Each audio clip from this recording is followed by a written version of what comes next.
Ceausescu's popularity began here on the balcony of what was then the Communist Party headquarters. A few years after he came to power, Ceausescu had the courage to criticize the Soviet Union and the other satellite states for invading Czechoslovakia. Never before had a satellite leader criticized the Soviets so publicly. Dragi tovarăși, cetățeni ai țării românești, pătrunderea trupelor celor 5 țări socialiste în Ceoslovacia constituie o mare greșeală și o primejdie gravă pentru pacea în Europa, pentru soarta socialismului în lume. By proclaiming Romania's independence from Soviet domination, Ceausescu aroused Romanian nationalism. Nicolae Melinescu was in the crowd. It was a very emotional speech, and at that time, if Ceausescu came down into the street, he would have been regarded as a national hero. Nicolae Ceausescu was the last communist dictator of Europe. But the regime of Nicolae Ceausescu was much more than a communist dictatorship.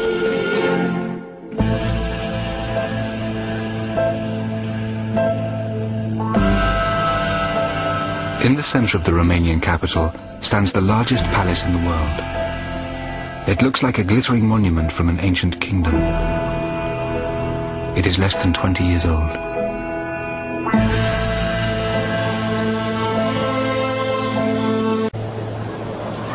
On the 21st of August 1968, a young and inexperienced communist leader staged a mass demonstration which would transform his political power. Nicolae Ceausescu, the son of a Romanian peasant, had been in office for 3 years. Until this moment, he had been regarded as the puppet of senior party members. All this was to change when he opposed the Russian invasion of Czechoslovakia. Am hotărât ca Ceaușescu să declare public că dacă vreun petec din teritoriul românesc va fi ocupat, noi vom riposta cu foc. Pătrunderea trupelor celor 5 țări socialiste în Ceoslovacia constituie o mare greșeală, o primejdie gravă pentru pacea în Europa, pentru soarta socialismului în lume. Ceausescu put on a show of defiance. The audience responded enthusiastically.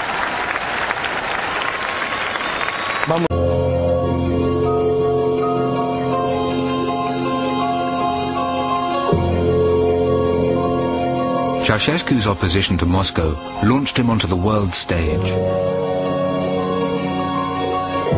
World leaders flocked to Bucharest. Ceausescu organized huge crowds to greet them.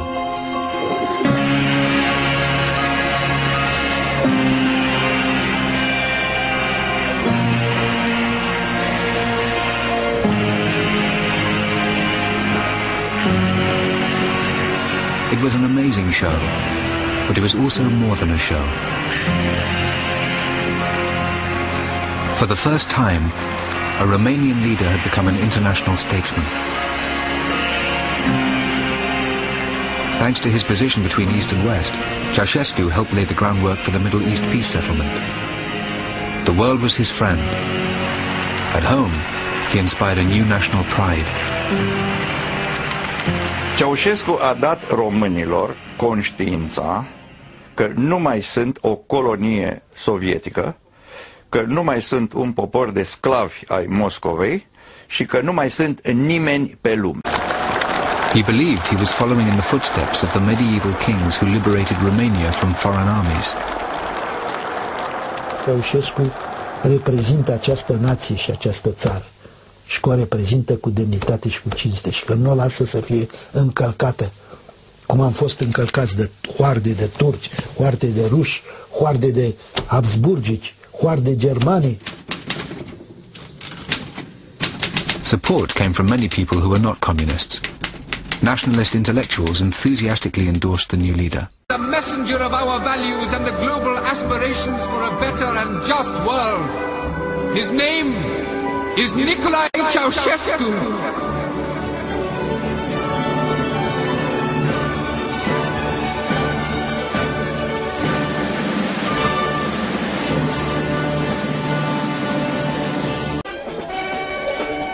Ceausescu did not only look back to Romania's past, he modernized and industrialized his country.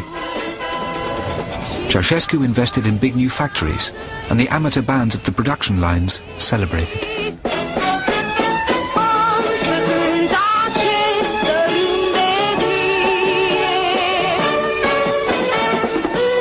Impoverished peasants were moved into newly built apartment blocks. As head of state, head of the armed forces and head of the Communist Party, Ceausescu exercised incredible power. After 20 years in power, Ceausescu started planning his legacy. So in 1985, he and Elena signed a document proclaiming their decision to adorn Bucharest with a new government centre. The document was buried in the foundations. Centrepiece of Ceausescu's new Bucharest was to be a palace of the people, second only in size to the Pentagon.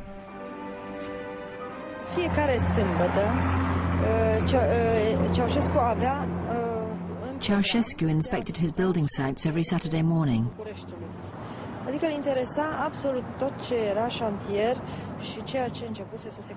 Preparing for these visits was quite exhausting. He had enormous vitality. No detail was too insignificant. He required a precise explanation about everything we did. He was very abrupt. For the construction workers, this was exhausting and dangerous.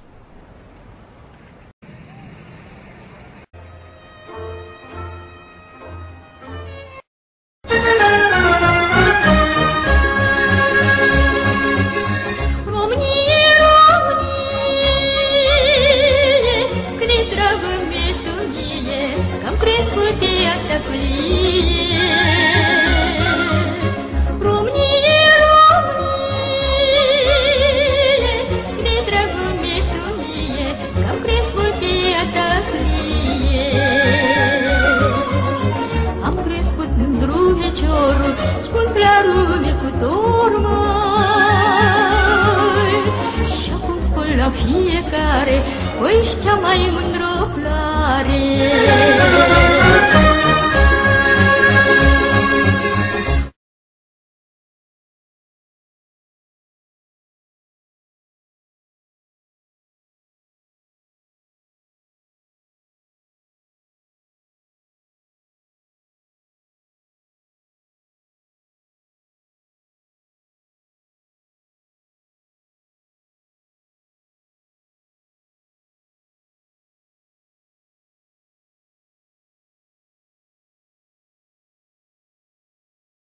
Alte țări ale lumii, conducătorul partidului și statului nostru, tovarășul Nicolae Ceaușescu.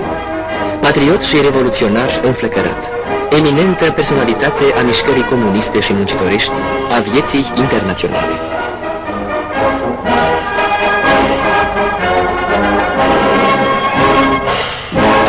De oficialitățile și locuitorii capitalei Republicii Populare Democrate Coreene demonstrează convingerea poporului coreean că noul dialog la cel mai înalt nivel româno-coreean va exercita o puternică influență asupra cursului mereu ascendent al relațiilor bilaterale, asupra conlucrării celor două partide și țările noastre pentru soluționarea constructivă, democratică a marilor probleme ale lumii contemporane.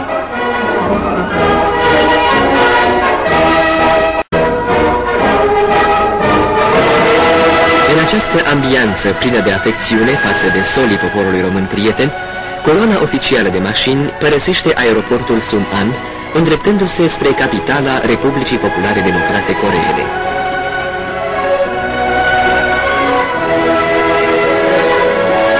Locuitorii orașului erofenian, veniți în mare număr în întâmpinarea oaspeților dragi din România socialistă, au făcut tovarășului Nicolae Ceaușescu și tovarășei Elena Ceaușescu o grandioasă primire, pe măsura ospitalității binecunoscute a poporului coreean.